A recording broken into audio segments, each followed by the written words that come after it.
que la artillería. El grupo de artillería 4 combate durante 3 días, casi 72 horas sin parar, hasta que van quedando fuera de servicio los cañones. Queda un solo cañón, porque se agotaban las municiones o directamente dejaba de funcionar el cañón por lo recalentado que estaba.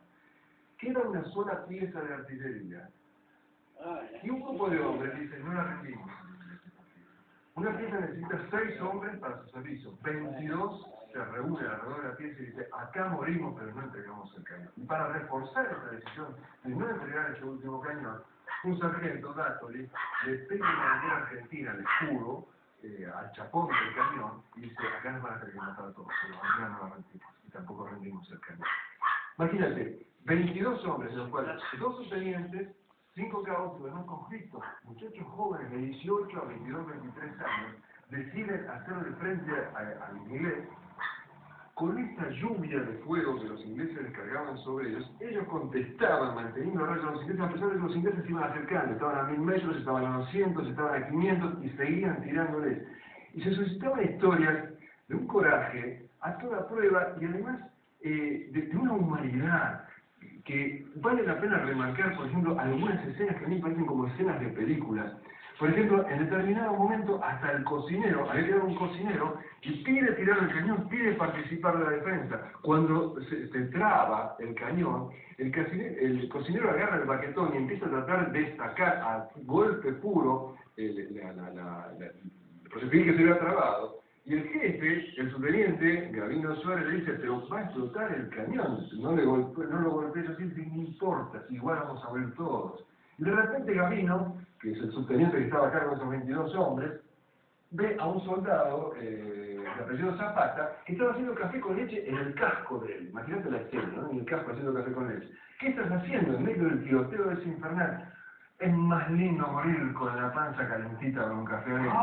Ese tipo de historias que tendrían que ser conocidas por los argentinos porque siguen tirando y no entregan el cañón, porque hasta el último momento disparan y cuando se traba el proyectil, el cañón queda inservible, recién en ese momento respiran y dicen, podemos retroceder. Hasta ese momento no lo habían hecho. Y fíjate qué otras circunstancias hubo alrededor de ese hecho, porque el jefe de ese grupo de artillería había dicho que él iba a sacar los conflictos y con sus oficiales iba a defender la posición hasta las últimas consecuencias. Le había arengado los conflictos y les había dicho, ¿están dispuestos a morir al pie del cañón? Sí, estamos dispuestos. Y después no apareció.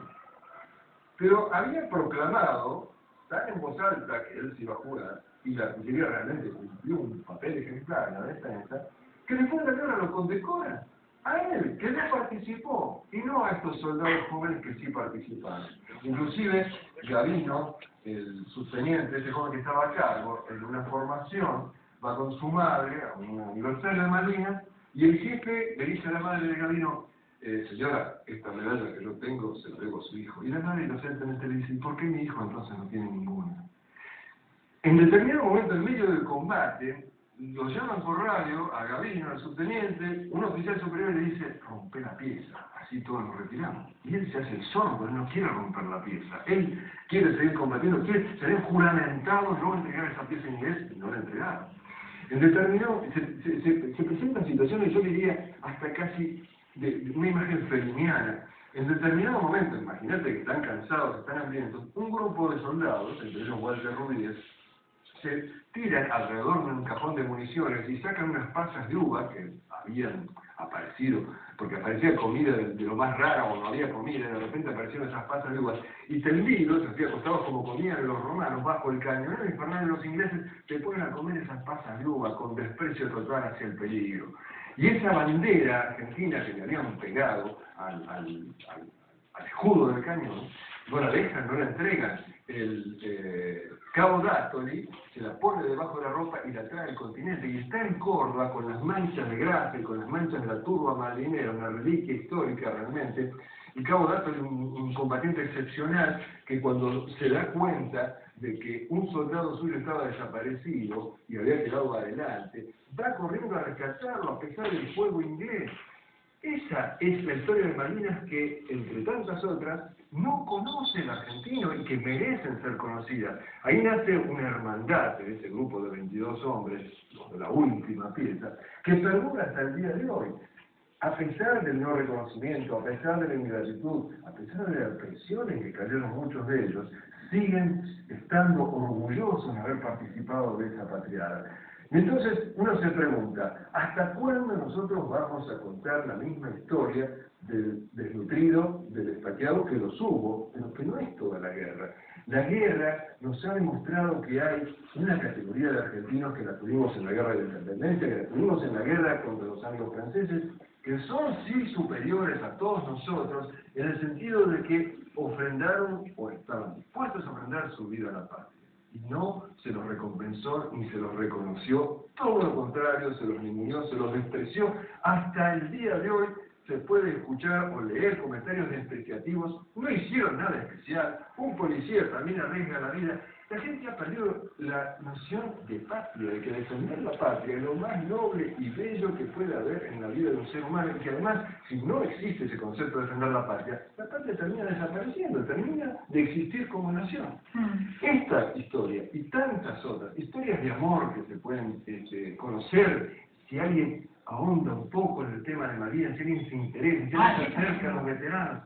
Por ejemplo, había un soldado entre tantos que recibían cartas. Pues es que en esa época las escuelas mandaban cartas, todos los alumnos, a un soldado argentino, anónimas, o sea, el destinatario era anónimo, pero firmaba la chica, el muchacho, la carta. Entonces, un soldado argentino empieza a cartearse con esas chicas, muchos de ellos después fueron a ver a quién les había escrito, y él había entablado como un romance por correo con la chica, que nunca se habían visto. Y pierde en el combate una pierna. La va a ver sin la pierna, y la chica se casa con él. Viven en Mendoza hasta ahora, felices. ¿Por qué no se resaltan esas historias si no siempre estamos en la mugre, en la podredumbre de lo que ni siquiera vende, de lo que ha asqueado? Porque hay una intencionalidad ideológica, política, cuando realmente tendría que haber nada más que una visión histórica y patriótica de un hecho en el cual una generación de argentinos se jugó desinteresadamente. Esos jóvenes que estaban peleando ahí, que muchos dicen fueron llevados a la fuerza, mentira. Por ejemplo, estos soldados del grupo de artillería 4 fueron todos voluntarios. Todos ellos fueron voluntarios, porque el jefe del grupo no quería llevar a la fuerza a nadie, y todos los que estuvieron se anotaron de voluntarios. Hubo, entre ellos, después algunos que regularon, que se asustaron, que pasa en cualquier guerra, pero que además se han convertido esas dos personas en referentes de Malvinas. Uno de los soldados de este heroico grupo de artillería 4 es el tristemente célebre Edgardo Esteban, en cuyo libro se basó la película Iluminados por el Fuego, que los conflictos combatientes se llaman Iluminados por el Odio, donde se pinta de la peor manera a este grupo de heroicos combatientes como cobardes, a los oficiales y suboficiales como enemigos, etc. Y lo escribe un soldado que no combatió, un soldado que estuvo durmiendo en una casilla, ni siquiera estuvo durmiendo en un pozo de zorro, y este es un referente de Malvinas. La otra película, Los Chicos de la Guerra, tiene también como asesor, en la que no vamos a ver en los títulos que está su nombre, un soldado, Pablo Macharovsky, del grupo de artillería 4, que no solo no combatió, sino que se trató de provocar un pie de trinchera para ser evacuado.